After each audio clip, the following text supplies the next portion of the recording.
Hola mi gente, bienvenidos a CNN Dinero. Te saluda Xavier Serviá. ¿Lista? ¿Listo? ¿Comenzamos? Los precios de las casas en Estados Unidos están por las nubes. Para algunos no es momento de comprar. Para otros sí lo es. Por eso pregunto, ¿cómo saber si los precios están sobrevalorados o no? Lo averiguamos. Los precios de los autos siguen hacia las nubes en Estados Unidos y no dan señales de bajar. Por eso pregunto, ¿quiénes motivan que los consumidores paguen más por ellos? Lo analizamos. Epic Games versus Apple, una batalla legal que tiene el potencial de cambiar no solo el ecosistema de aplicaciones del fabricante del iPhone, sino también la economía de aplicaciones en general, que tiene un valor de cientos de miles de millones de dólares. Por eso pregunto, ¿cuáles son los argumentos legales de cada parte? Lo averiguamos. ¿Sueñas con un retiro en otro país y vivir con los fondos de jubilación acumulados en Estados Unidos? En un nuevo Dime Xavier te cuento cómo ese sueño de vivir fuera del país puede afectar el dinero que recibes. Desde la Ciudad del Sol, Miami, comienza el único programa que vive la economía. Este es CNN Dinero, que arranca en 3, en 2, en 1. ¡Vámonos!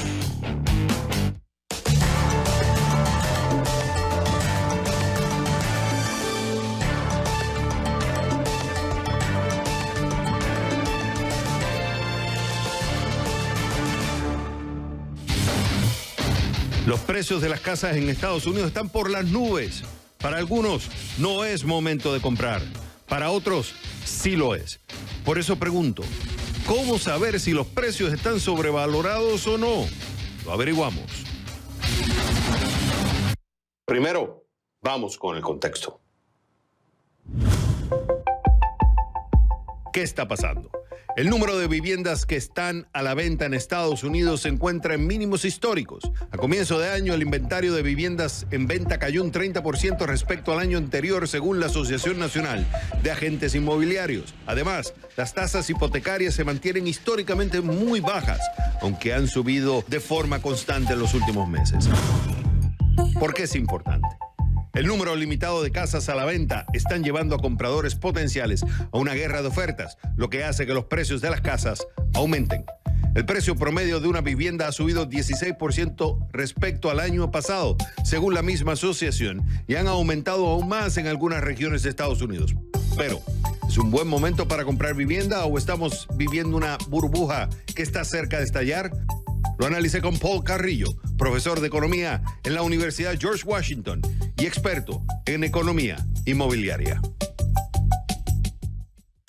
Paul, mira, cuando tú lees estas estadísticas, por ejemplo, te dice el National Association of Realtors, la Asociación Nacional de Agentes de Bienes Raíces, te dice que la mediana de los precios de las casas existentes, la venta de casas existentes, incrementó a su punto máximo en $329,100 en el mes de marzo. Cuando tú te vas a Realtor.com, que hace otra estadística, te dice que aumentó un 17% a $375,000, que esto es histórico, mientras que los ingresos no han crecido lo suficiente. Y como eso hay un montón más de estadísticas.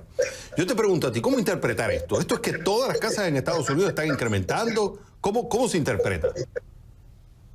Bueno, en el mercado de viviendas los precios se ajustan para garantizar que la demanda es igual que la oferta. Y los precios en promedio, esos precios han subido, como tú dices, en 12-13% en promedio en el último año, pero en ciertos lugares ha sido más alto. O sea, como tú te refieres, ese número es en promedio en ciudades como Tampa, en Sacramento, en Austin, Texas, ha llegado esa tasa de apreciación al 17, 18%, etc. Además de eso, hay dos estadísticas muy importantes que nos faltan mencionar. La primera es el tiempo en el mercado. A pesar de que los precios ya han subido, vemos que las propiedades se venden en un día, en 2 días. Vemos que el precio de venta excede el precio de lista. Hay guerras de precios en todos los lados. Entonces el mercado está, digámoslo así, muy caliente. Ok, pero hay un punto, Paul. cuando dicen caliente, podemos concluir cuando uno ve este tipo de reportes, podemos concluir que en todos los, vamos a decir, en todas las áreas en Estados Unidos es que está caliente, porque tú sabes que dicen location, location, location. O sea, tú puedes a lo mejor estar viviendo en una ciudad, por ejemplo, como en Miami, donde el mercado está caliente, pero a lo mejor puedes estar en un poblado donde los precios de las propiedades no están calientes. O esto es la totalidad de Estados Unidos. En promedio, en la totalidad de Estados Unidos, los precios están subiendo y el mercado está caliente, pero tal como tú mencionas, hay mucha heterogeneidad dentro de las ciudades también. Es decir, en los suburbios, en áreas un poco más lejanas al centro de las ciudades, vemos que la demanda ha subido. Hay mucha heterogeneidad. En ciertas áreas los precios han subido hasta en el 20-25%. O en otras partes de las ciudades, sobre todo en el centro, ha bajado un poquito la demanda, pero eso no quiere decir que los precios han caído. Los precios subirían en un 5-6%. Hay heterogeneidad. También hay heterogeneidad en la apreciación del tipo de vivienda. Vemos que las viviendas más baratas, las entry level housing units, esas son las que se han apreciado más. Esos tipos de viviendas fueron aquellas que sufrieron un colapso de precios más drástico luego de la crisis financiera, y ese grupo de viviendas es las que se están apreciando más rápidamente. Entonces hay mucha heterogeneidad. Depende del barrio donde vivamos, depende del tipo de vivienda, pero en general vemos que esto está afectando a todo el mercado. Ok, está claro que cuando uno compra una propiedad hay muchos factores, está el tema de interés, está el tema macroeconómico, que es el que estamos hablando nosotros, pero también tiene que ver mucho el estado financiero de la persona, porque tú puedes tener un ambiente donde los precios están bajos, los intereses están bajos, pero tú no estás en condiciones económicas para comprar una casa. Pero en ese caso no estamos hablando. Parte de esta discusión la quise traer porque hay mucha gente que está preguntando, oye, ¿sabes? Las casas están sobrevaloradas, las casas no están sobrevaloradas, debo esperar, es momento de comprar. Yo te pregunto a ti, que tú eres un especialista en esto, ¿cómo analizar si estamos en un ambiente donde las casas están sobrevaloradas o no? O sea, si yo voy a ser un comprador y vamos a asumir que estoy en las condiciones de comprar, los intereses son bajos, tengo un buen crédito, tengo reserva de emergencia, estoy en condiciones de comprar. Pero mi pregunta es, ¿espero porque estoy apostando, mi expectativa es que los precios van a caer o no? Los precios van a seguir subiendo, es momento de comprar ahora. O sea, ¿cómo analizar eso? Perfecto. Voy a hacer un análisis en el corto plazo y en el mediano plazo. En el cortísimo plazo hay un truco pequeño que te voy a comentar, que tiene que ver con la liquidez del mercado. En el mercado de bienes raíces hay dos factores que nos ayudan a que el mercado se estabilice. El primero son los precios, ¿no? Los precios se estabilizan para garantizar que la demanda sea igual a la oferta. Pero el segundo es lo que llamamos el tiempo en el mercado, porque en un mercado en equilibrio, los vendedores y los compradores deben tener cierto tiempo para poder encontrarse. O sea, el comprador debe tener un cierto tiempo apropiado para buscar propiedades, para encontrar esa casa con paredes amarillas que él realmente quería, y el vendedor con la casa de paredes amarillas puede pedir un precio más alto justamente porque hay demanda para su propiedad. Cuando tenemos un shock de demanda como el actual, por las tasas de interés bajas, etcétera, etcétera, lo que primero ocurre es que esa liquidez del mercado cambia. Entonces las propiedades se venden rapidísimo. Hay guerras de precios. Y eso lo que nos puede decir es que en el futuro cercano los precios se van a ajustar hacia arriba. Entonces, de aquí a 3 meses, de aquí a 6 meses, inclusive de aquí a unos 8 meses, yo creo que hay un consenso que los precios y las tasas de apreciación van a seguir subiendo. Entonces, si es que yo en mi barrio veo que las propiedades están vendiéndose en un día, en 2 días, que hay guerras de precios, mi predicción es que en ese barrio van a seguir subiendo las casas. Eso es en el corto plazo. En el mediano plazo, hablemos, o 1 año, 5 años, es un poquito difícil poder hacer predicciones exactas. Aquí entramos en lo que los economistas mencionamos, la economía de la bolita de cristal. Pero lo que sí es claro es que en el mediano plazo los precios de las casas tienen que ir de la mano de los fundamentales de la economía, en particular del ingreso. O sea, el ingreso de los hogares debe moverse en la misma medida que el ingreso que los precios de las casas. Y lo que hemos visto desde el año 2015 al año 2019 es que los ingresos de los hogares han crecido en un 5% más o menos, y los precios de las casas en promedio en Estados Unidos también han crecido más o menos en un 5% del 2015 al 2019. Entonces, es solo este último año donde vemos que empieza este desequilibrio. Por lo tanto, yo me atrevería a decir, y esto lo digo a título personal, que no hay un riesgo de una burbuja, que yo no creo que de aquí a 1 año, 2 años veamos que los precios van a caer nuevamente. Y a mi criterio, los precios si se estabilizan en el corto plazo o en el mediano plazo se estabilizarán a un nivel más alto que el actual. Ahora, entonces, ¿cuál es el beneficio de esperar? El beneficio de esperar es que de aquí a 1 o 2 años vamos a tener más oportunidades de buscar y encontrar esa casa que nos gusta, pero vamos a tener que pagar un nivel más alto. Perfecto. Oye, Paul, me encantó. Esto es un debate sumamente importante y más en un momento donde hay la preocupación de que puede existir un crash en el mercado. Tú dices que no, he leído a otros que dicen que no estamos como en la época del 2008, 2007, porque no hay esos préstamos malos como había en aquella época.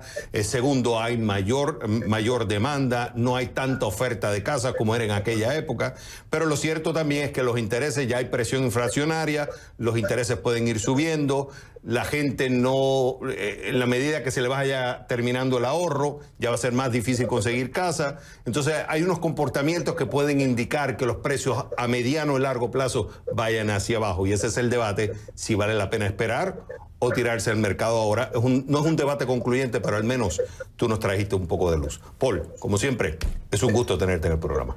Muchas gracias. Cuando regresemos a CNN Dinero, ¿quién se lleva la medalla de oro y de cartón de la semana? Eso, al volver a The Number One, CNN Dinero. La Comisión Europea propuso a los países del bloque una flexibilización de las restricciones de viaje para permitir el ingreso a los viajeros vacunados contra el COVID-19.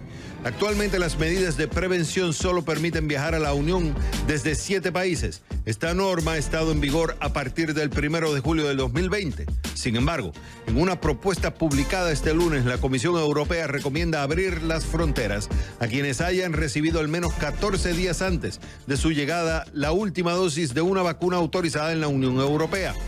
Actualmente las vacunas que han recibido autorización de distribución para su uso en el bloque son BioNTech Pfizer, Oxford AstraZeneca, Johnson & Johnson y Moderna. Esta y otras propuestas serán debatidas por los embajadores de los países europeos este miércoles y cada país decidirá individualmente si las implementa o no. ¿Y quién gana esta semana? Ethereum. ¿Por qué? Su valor se dispara. ¿Qué pasó?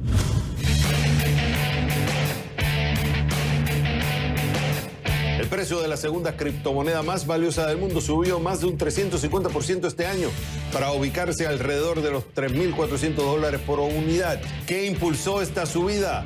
La manía de los tokens no fungibles o NFT, por sus siglas en inglés, o activos digitales, que se han vuelto cada vez más populares en el mundo de los coleccionables de arte y deportes. Y claro, con esto la moneda digital ganó un mayor atractivo, porque mucha gente lo ve como una utilidad real, entre otras razones. Lo cierto es que la rápida subida también preocupa a algunos que temen que se repita lo que sucedió con Bitcoin en el 2017, cuando subió y luego cayó de manera espectacular en el 2018. Claro, ahora el valor de Bitcoin se ha recuperado con creces. Y claro, no sabemos qué le depara a Ethereum en el futuro, pero gracias a que su valor se disparó esta semana, Ethereum se lleva la medalla de oro de CNN Dinero. ¿Y quién pierde esta semana? Peloton. ¿Por qué? Está retirando del mercado cientos de miles de cintas de correr por una muerte y lesiones. ¿Qué pasó? La compañía anunció que está retirando aproximadamente 125,000 de sus cintas de correr, cuyo valor oscila entre los $2.495 y los $4.295. En el sitio web de la empresa se le indica a los clientes en qué casos se procesarán reembolsos. La Comisión de Seguridad de Productos de Consumo de Estados Unidos había informado antes que un niño murió y otras 70 personas resultaron con lesiones vinculadas a las populares cintas para correr o trotadoras Tread y Tread Plus de Peloton. aunque debemos aclarar que las Strat se vendieron en Estados Unidos de noviembre del 2020 a marzo del 2021 solo por invitación. La medida llega un mes después de que la agencia federal emitiera una advertencia sobre los peligros de las cintas para caminar, ya que Peloton había tomado la inusual medida de negarse a retirarlas. Pero ahora el CEO de la compañía se disculpó diciendo que la firma cometió un error en su respuesta inicial a la solicitud del gobierno. ¿Cómo respondió el mercado? El día que salió la noticia, este miércoles, las acciones de Peloton cayeron cerca de un 12%. No sabemos si esta decisión traerá más consecuencias, pero tener que retirar del mercado cientos de miles de cintas de correr por una muerte y lesiones, Peloton se lleva esta semana la medalla de cartón de CNN Dinero. Cuando regresemos a CNN Dinero, los precios de los autos siguen hacia las nubes en Estados Unidos y no dan señales de bajar. Por eso pregunto, ¿quiénes motivan que los consumidores paguen más por ellos? Lo analizamos al volver a The Number One, CNN Dinero. Oye, ¿te perdiste nuestros análisis? ¿Quieres saber lo que está pasando en el mundo del money? Ya sabes, cnnenespañol.com/CNN Dinero y en Facebook, facebook.com/CNN Dinero. La petrolera canadiense Recon Africa obtuvo los derechos de exploración de lo que se supone que es el próximo y último gigantesco hallazgo de petróleo en la Tierra. Es un yacimiento inmenso ubicado en el noreste de Namibia, en la frontera con Angola y Botswana. Por ello, la empresa ha arrendado más de 30,000 kilómetros cuadrados alrededor de esta zona. Se estima que el hallazgo podría contener al menos 12,000 millones de barriles de petróleo o más, que a su vez podrían valer miles de millones de dólares. Los partidarios de la perforación dicen que el hallazgo podría transformar las fortunas de Namibia y Botswana y que esos países tienen derecho de explotar sus propios recursos naturales. Sus detractores, en cambio, creen que su explotación podría devastar los ecosistemas y más aún a la luz de la crisis climática. Los precios de los autos siguen hacia las nubes en Estados Unidos y no dan señales de bajar. Por eso pregunto, ¿quiénes motivan que los consumidores paguen más por ellos? Lo analizamos. Gastón, ¿por qué los precios siguen aumentando? Fíjate que aquí tengo la última estadística de J.D. Power. Dice que el precio promedio de un auto nuevo, no voy a hablar de los usados porque eso es otro tema que también está incrementando mucho más. El precio promedio de los autos nuevos en los Estados Unidos, el precio es $37,200 en el primer cuarto del 2021, esto según GDP Power, o sea, un incremento del 8,4% en el mismo periodo en comparación al año anterior. Está claro que el año anterior había una pandemia. Pero lo cierto es que el precio sigue aumentando. ¿Cuáles son las razones? Bueno, Javier, creo que esta coyuntura actual es la consecuencia de una obra en dos actos. Y es un ejemplo típico o epitómico de la relación entre oferta y demanda. Sencillamente los precios de los autos están aumentando de esta manera porque la demanda ha vuelto más fuerte que nunca post-pandemia, pero sin embargo los fabricantes no tienen suficientes autos para satisfacer esta demanda. Y hay varios factores que se combinan detrás de cada una de estas dos cosas que te digo, detrás del lado de la oferta, detrás del lado de la demanda, que está haciendo que los precios estén alcanzando niveles históricos. O al revés, los descuentos que están dando las automotrices o las agencias de autos están en mínimos históricos, haciendo que la gente compre autos más caros. Ok, vamos a tomarlo entonces por parte. O sea, tenemos que, por un lado, la demanda aumenta. O sea, había un punto de equilibrio entre la oferta y la demanda. Perfecto. Bueno, ahora estamos viendo que la curva de la demanda se aumenta y la oferta no está aumentando al mismo nivel, lo que hace que entonces el margen sea mayor. Tomemos la demanda. ¿Qué es lo que está llevando a que la gente demande más autos? ¿Cuáles son los factores? Bueno, creo que podría citar varios, muchos de ellos relacionados con la pandemia. La economía se está empezando a reabrir en algunas regiones del mundo, sobre todo Estados Unidos y China, que nunca cerró tanto. Se están recuperando millones de empleos, especialmente en los Estados Unidos. estamos teniendo nuevos paradigmas de transporte post-pandemia. Los apoyos económicos en Estados Unidos han disparado el consumo y además hay tasas históricamente bajas que ponen a disponibilidad de los consumidores créditos muy baratos.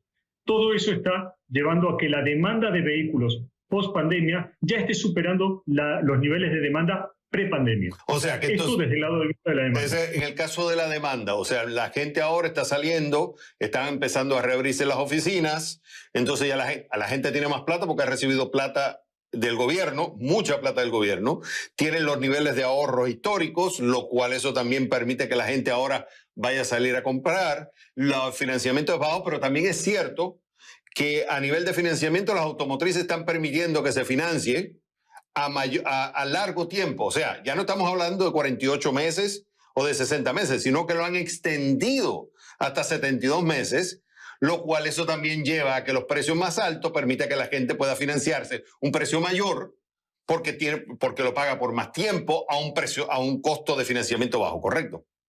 Es correcto. Ok, en el caso de eso por un lado tienes la demanda, o sea, entonces la demanda te aumenta, se supone que la oferta vaya al mismo nivel para que entonces los precios no se vean afectados, pero estamos viendo que no es así, la oferta no está siguiendo el mismo ritmo de la demanda. ¿Qué son los factores que están llevando a que la oferta no vaya al mismo nivel de la demanda que haga que los precios suban? Bueno, en primer lugar, la demanda cayó de manera significativa al inicio de la pandemia, en la medida que nuestros hogares se convirtieron en nuestras oficinas y en las escuelas. Y por otro lado, muchos compradores decidieron posponer la compra de un vehículo nuevo frente a la incertidumbre que la pandemia ponía en términos económicos sobre los empleos. Las automotrices reaccionaron cortando de manera abrupta sus programas de producción y sus programas de compras de componentes. Por otro lado, justamente para tener liquidez para enfrentar la pandemia, liquidaron todos sus inventarios con incentivos muy atractivos sobre los vehículos que tenían ya terminados. Con lo cual, en el momento que regresa la demanda, encontramos que ni las armadoras están pudiendo producir todos los vehículos que quisieran, porque sus recortes en los programas de compras de insumos han repercutido en sus proveedores. Notablemente el caso más sonado es el de los microprocesadores o chips. Pero por otro lado, hay inventarios históricamente bajos, tanto en las agencias como en las mismas armadoras, porque esos inventarios los liquidaron con incentivos muy atractivos durante la pandemia. Entonces la pregunta que se hace ahora el consumidor dice, bueno, pero espérate, entonces si estamos teniendo un aumento de la demanda, que hasta ahora no se ven señales que vaya a disminuir, estamos viendo que la oferta no ha corrido al mismo nivel, lo cual de alguna forma también está beneficiando a las automotrices porque lo que hacen es, no te puedo producir más, entonces te subo el precio. Y como la gente está dispuesta a pagarlo, o lo financia a 72 meses, ¿qué incentivo puede tener la empresa, la fabricante, a decir voy a producir más? Entonces aquí viene la clave. ¿Va a haber este shortage de oferta? ¿Va a seguirse manteniendo? ¿O va a haber más producción para entonces ayudar a bajar los precios? Porque esa es la pregunta clave que se hacen muchos. En mi opinión, Javier, creo que vamos a seguir viendo esta coyuntura probablemente por los próximos 6 a 12 meses. Seguramente hasta final de este año vamos a vivir con una situación similar de precios y todo dependerá con qué velocidad pueden las armadoras volver a los niveles de producción pre-pandemia. La capacidad es difícil de ajustar, sobre todo en la producción de chips. Son inversiones que llevan miles de millones de dólares y que tardan tiempo en hacerse. Los más pesimistas están hablando de que probablemente volver a esos niveles de producción podría llevar hasta 24 meses. Hay un último punto antes de cerrar, el just in time. También las empresas estaban acostumbradas a fabricar, o sea, el tiempo de recibir todas las piezas para ensamblar era el proceso corto y preciso porque la distribución, la operación de esa distribución era rápida y precisa y ellos mantenían niveles de inventario bajos. Pero la pandemia ha tumbado todo este concepto de just in time o justo a tiempo, lo cual los obliga a ser más lentos entonces en la producción, en la distribución y en la operación, lo que lleva también a que los carros tarden más en llegar al mercado, ¿correcto? Es correcto. Podríamos decir que de alguna forma las prácticas de just in time o entregas justo a tiempo que las armadoras mantienen con sus proveedores y todas estas prácticas de lean manufacturing que son moneda corriente y han sido ampliamente adoptadas por toda la industria automotriz como una manera de generar mejores márgenes en su producto, ha sido víctima justamente de la pandemia y de esta situación de manejar escasísimos o muy bajos inventarios de piezas. Gastón, fue un gusto haberte tenido en el programa.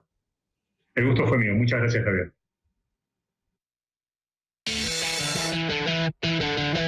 Cuando regresemos a CNN Dinero, ¿sueñas con un retiro en otro país y vivir con los fondos de jubilación acumulados en Estados Unidos?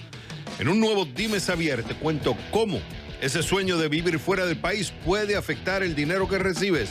Al volver a The Number One, CNN Dinero.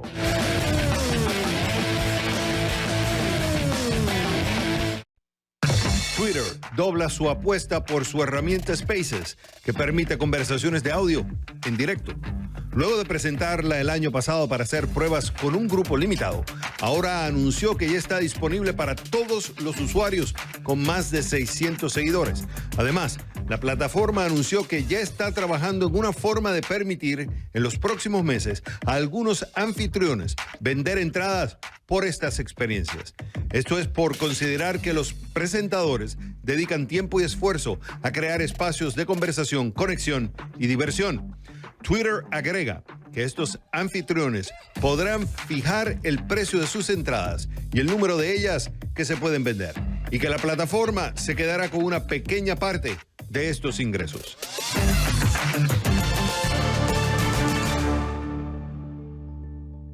Al fin, ¿te retiras? Yes. ¿Y ya planificaste lo que vas a hacer?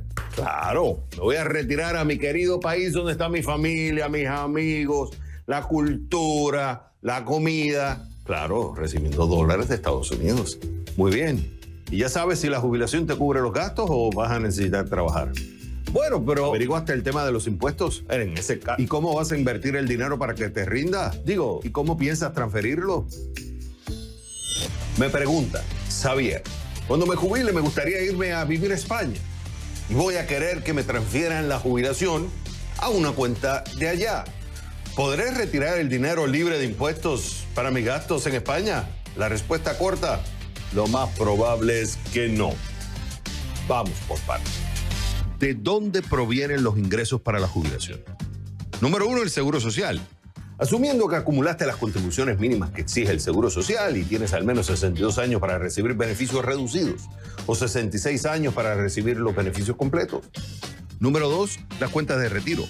Estamos hablando de cuentas donde acumulaste dinero, como las cuentas de retiro individual, Pincel IRA, Roth IRA, SEP IRA, que es una cuenta de retiro individual que te permite ahorrar con beneficios fiscales para la jubilación. Está el 401k, fondos de pensión y la lista sigue. Aquí tienes que ver si estás en la edad de retirarlo sin penalidad, el efecto impositivo de lo que retiras y las exigencias mínimas de distribución. Número 3, los activos privados, que es el dinero acumulado en valores. Piensa en la casa, inversiones, activos reales, metales, etcétera, etcétera, etcétera. Número 4, trabajo o negocios. Sea porque quieres generar más dinero, cubrir la diferencia que te falta para cubrir los ingresos y o seguir siendo productivo, el ingreso por trabajo o negocio es otra fuente de ingresos en la jubilación. Y ahora, una vez que tienes claro tus ingresos, o sea, de dónde vienen, tienes 4 retos claves que resolver. Número 1, ¿cuáles serán tus gastos? Esto es clave porque quieres que el dinero te rinda lo más que puedas. A lo mejor tendrás que trabajar para cubrir la diferencia si no acumulaste lo suficiente, o las inversiones no podrán cubrir el faltante. Por eso es importante estimar cuánto necesitas para mantener el estándar de vida que deseas durante el retiro. Número 2, los impuestos. Sea ingresos por seguro social, cuentas de retiro, activos que vendas y o ingresos, tienes que saber el efecto impositivo tanto en Estados Unidos como en España. En Estados Unidos, puedes que tengas que pagar impuestos por los ingresos del seguro social, el dinero que aportaste y las ganancias que generaron en las cuentas de retiro, puede que tengas que pagar impuestos. Y la forma en que saques el dinero, puede que termines pagando más de lo necesario. Si vendes activos, puedes que tengas que pagar ganancia de capital, dinero que generes por trabajo. Entra el tema de impuestos al ingreso.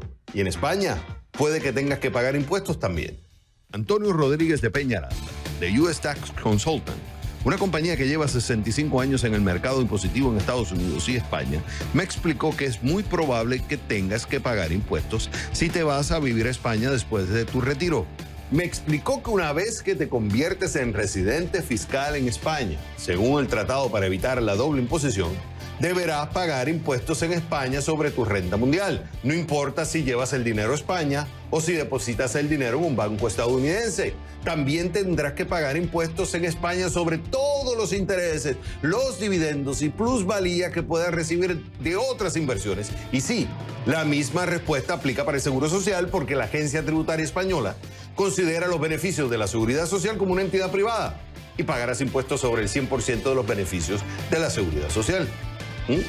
José García, abogado impositivo del Exida y Law Boutique en España, me respondió que, como residente fiscal en España, deberás pagar impuestos sobre tus ingresos mundiales. Pero, 1. Existen algunos beneficios con respecto a las distribuciones del plan de pensiones privado que reducirían tu obligación tributaria.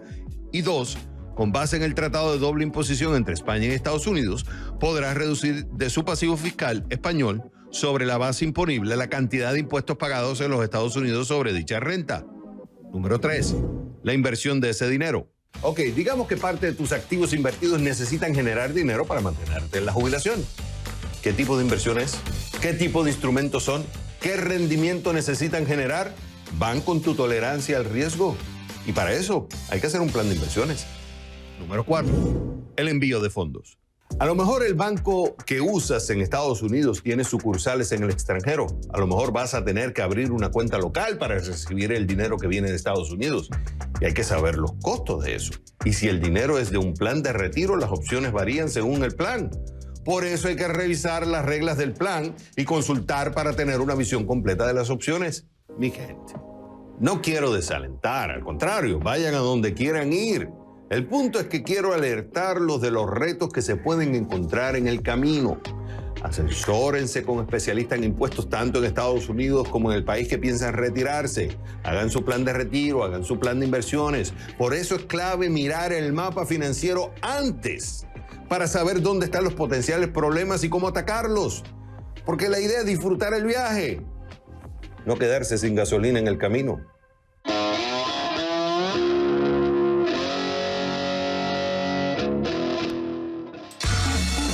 Cuando regresemos a CNN Dinero, Epic Games versus Apple.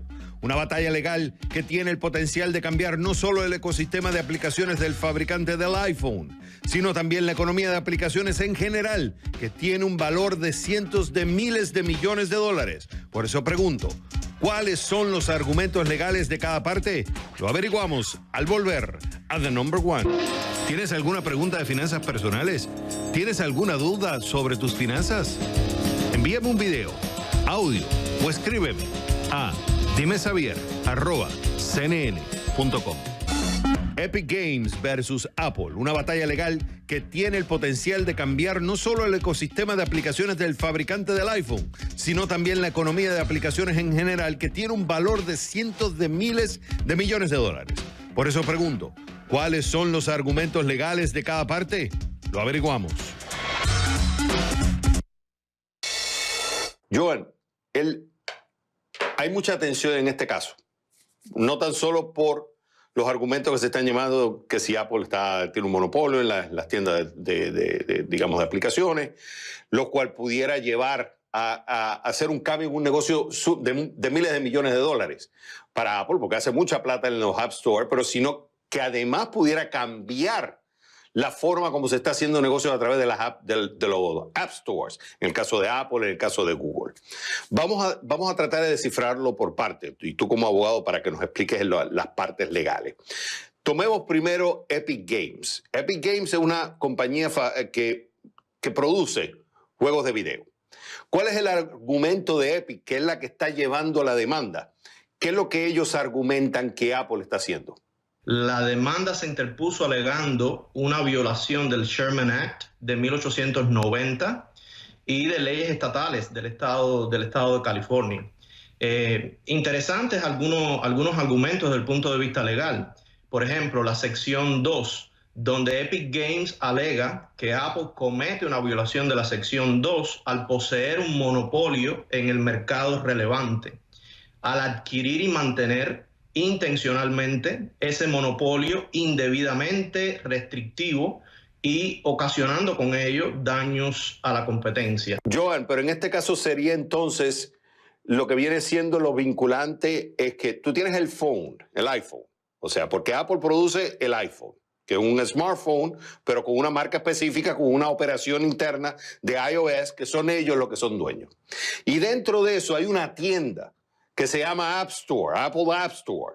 El argumento de Epic es que para yo poder vender mi producto, yo estoy condicionado a tus reglas, donde me puedes estar cobrando hasta el 30% por vender mi producto en esa tienda.